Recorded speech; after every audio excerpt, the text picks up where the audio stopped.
Greetings, mortals. I am Natus, one of the rulers of Hell, more specifically Manga Hell. And today, we'll be reacting to the newest chapter of Black Clover, chapter 305. The Vice Captain of the Golden Dawn. I'm kinda curious on which one this is referring to, since there are at least two of them to my knowledge. But anyways, let's not go over the details and let's focus on the entire we. So the first page is we get to see the color spread for the ranking they have on popularity polls, I believe they're called, of the characters, where we see Noel number 1, Asa number 2, and Knock number 3. Pretty great success. I'm honestly more surprised that Dante was number 4 from the leaks I got, since how much of a joke he's being viewed in amongst you mortals. But well, what can you do? So now to the actual chapter. Now we have talking. Buy me 3 minutes. I'll finish him with my next attack. Pretty much just what he did in the last chapter. As we see Langris being determined. And y'all just now notice? Langris and actually look bloody. That's surprising, since most of the other magic knights have been pretty undamaged when we come back to them. So yeah, now we get to see what looks like some good old, mind dialogue. We've got a spell that can beat the enemy. He needs time to store up oh, no, this is actually language. Up mana though. He can't fire it while he's on the defensive. Question: why didn't you fire it out as soon as your battles started?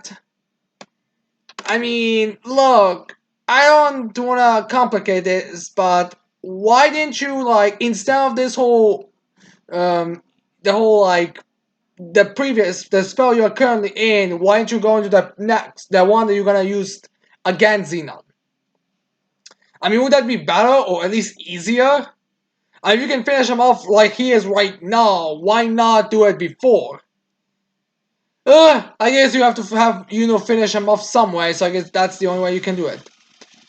So, language continues, in order to take this guy down, I'll have to distract him and guard I think we have Yuno's dialogue or someone else. However, Langris had only been able to evade attacks with Yuno's help. The difference between his skill and Xenon's was blindly obvious. I'm guessing this is supposed to be a narrator because it's set really weird. And then we have, I guess their both thoughts are, it's not going to be possible to buy 3 whole minutes. And you know, Langris saying, but I have to. As we have a bit more determined face by what I think is supposed to be I'm saying, you're the Clover Kingdom's strongest spatial mate, so you're probably starting to see a way through this, right? Don't tell me you're just going to let him keep thrashing you. Well, to be fair, Zaganon is apparently supposed to be the strongest spatial mate when it comes to every all in all, so I guess you could say that it makes sense. And then we have Xena, I'm guessing, I already know what you can do and cannot do. And then we have, I guess, again, narration. Once inside Xena's absolute spatial mana domination, most people can't use magic at all.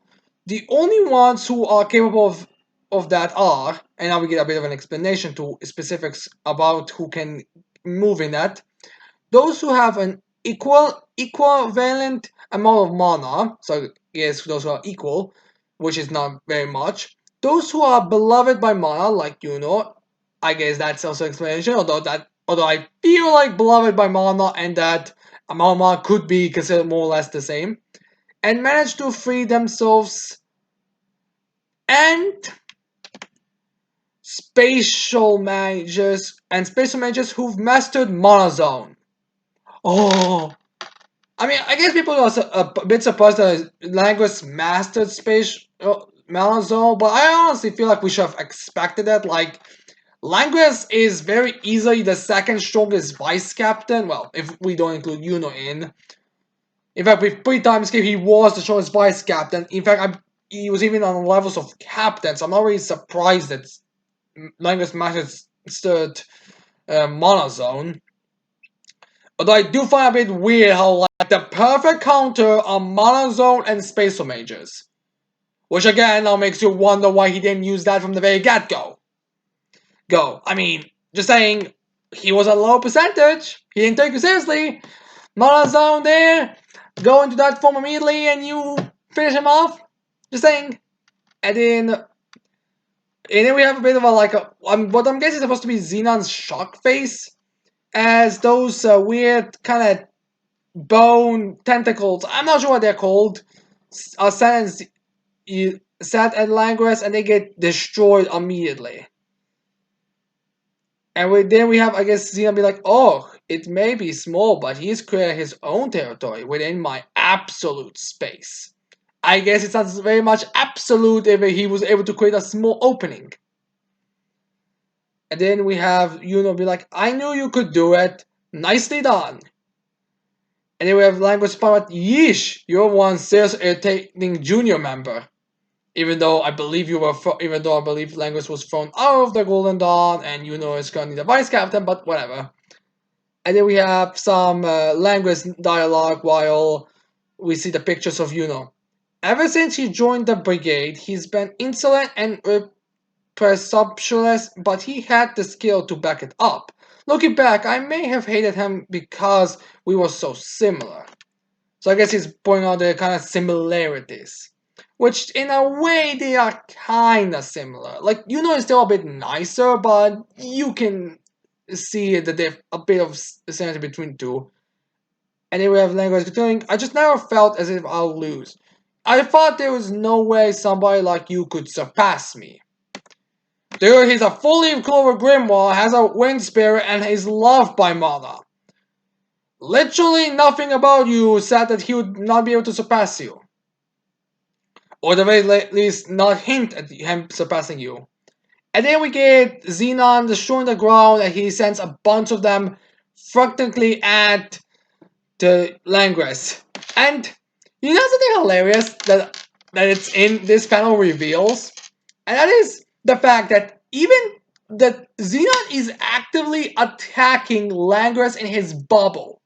Like there is literally a one or two who go around the bubble that could hit, and yet they'll both focus at Langres. Even though I do believe it's been said out loud that you need to buy him 3 minutes. So Xenon should effectively know that their plan is to keep him busy for 3 minutes. And he's doing nothing. Which is even more funny considering how people say, oh, Xenon is the smartest of the Dark Triad. Well, considering the fact that Vonika's only dumbass thing was, I guess, something that was not using Lobo Pachica as a bomb hostage, that I do not think you can really say that Xenon is the smartest of the group. Maybe like the one who doesn't get distracted by battles, but that's pretty much it. And then Xenon be like, in the end, though, after we see Linguist a bit of a smirk, it's like, in the end, though, you have no way to attack me. You have no spell that could defeat me. And there's have language speaking his mind. That guy's mana is completely out of our league. I'm not going to last long. And then we have be language continuing. Get charged up as fast as you can. Is that in their mind? It's a bit of a weird bubble, but I feel like it's supposed to be taken as them talking. As Yuno's like, I'm working on it. Actually, I think you have a pretty good chance of charging up, considering the fact that he could hit you, yet apparently he's distracting somewhere else. Seriously. And then we have a bit more dialogue, and I'm guessing a bit more of a flashback to the Diamond Soldiers. That's right, my special magic was invincible. If I did my best, that was all it took. As long as I were there, my brigade was the strongest. But your strength was different. It was as you were spurring us on with that wind. as if we were flying with you. Your strength wasn't self-centered. The way you hated losing, inspiring everyone, and made us stronger. Oh, this is gonna be one of those. Oh, the rival team is very as similar like motor to the main team type of thing, which I guess does make sense. I mean, it's supposed to be the rival of the Black Bulls, and the language has been like it's galling, but I admit it, you are the vice captain of Golden Dawn. So I guess this is the reference to the chapter, and then we have Xian still focusing on attacking language. And then we have, in the face of an overwhelming power, neither emotions nor tenacity mean anything. I guess that's narrator, as we get Xenon finally being able to slash at Languis. Now the hit seemed to be his shoulder, somewhere, somewhere in his chest, like almost missed the chest through through liver and into the leg, which I'm surprised there's not a giant hit through the stomach, considering how many captors get pierced there. Hell, Tobias seems to have made the piercing into stomach Vonika's fetish, apparently. Or maybe he just likes watching Vonika being impaled in the stomach area. I'm not sure. And he's just like, all that exists is the fact that I am the stronger than you both. That is the reality. So, yeah.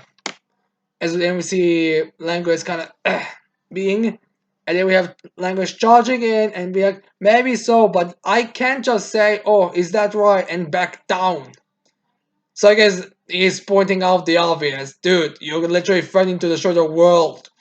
Even no matter how strong you are, me backing down and saying you're not is not gonna help much.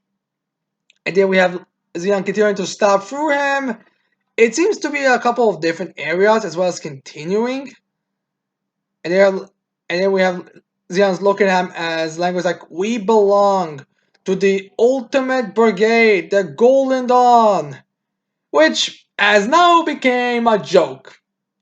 Like, seriously, Dubai has really made this like a joke. I mean, we spent like, what, Xena versus, well, Dante versus Magna, Vonica versus Noel, pretty much just praising these two characters specifically, and you're gonna, so seeing like this chapter having language say the ultimate brigade is the going down is a bit hilarious. I feel like they should have been a little more active.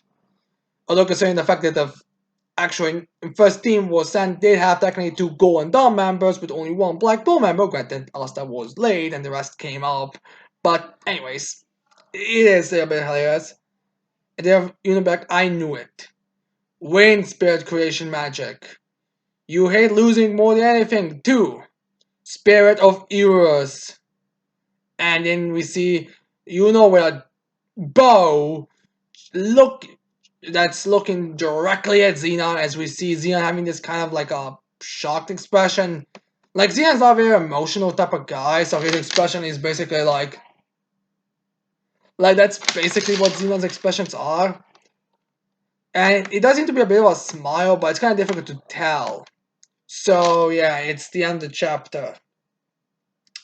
So will the spirit of Urus hit Xenon? Is now the question. And or will Xenon dodge or something? Difficult to say. Like, we had one chapter with Noel getting a stab on Vonica, and we spent the next couple of chapters Noel still hitting Vonica, so we could. And the same goes with Magna versus Dante. We handed two chapters with just a big blow on Dante, and we continued it. So saying that that arrow could hit Xena in the next chapter and not have some kind of plot twist where, oh no, Xenon does send it away or something is not unbelievable.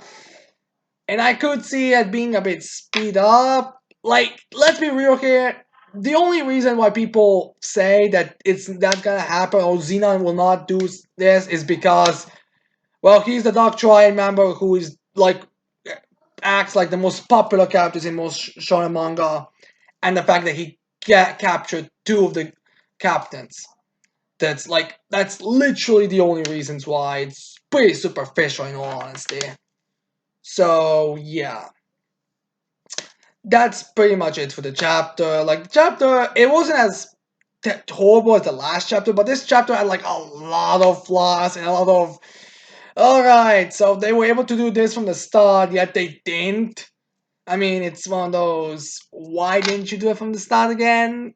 It's one of those chapters, and then you have to also question like Xenon's competence. Like, okay, is there like mental link that allows him to speak or something? I mean, I don't mind if it is, and I don't mind if it's revealed somewhere, but I feel like if they actually said out loud, charge up for the next 3 minutes, that hit will be dangerous, it kind of feels odd that they just ignore that. The Xenon just ignore that. So, yeah, that's it.